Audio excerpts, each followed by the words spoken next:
Now go into your project, open up the booking entity that we have right here, and we no longer need the flight ID. Because if you take a look here, let's select it, let's make a right click, find our references, you can see we're not using it at all anymore.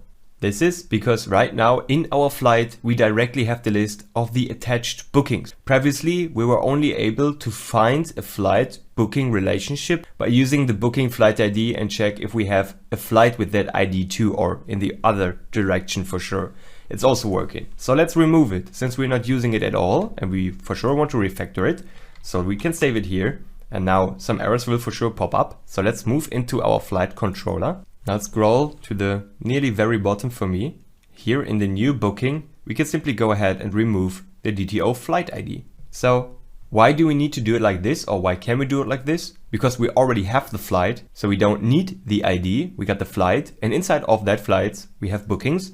And to that booking list, we're gonna add a new booking, passenger email, number of seats, right? So since we already know the flight, because the flight still has an ID, we don't need the booking to have an ID. Let's take a look at the flight. Press F12. Here again, F12, or simply go ahead and open up the entity.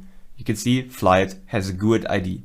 So, however, the flight still has an ID for sure, but the booking is already attached to the flight, so the booking no longer needs the reference to the flight.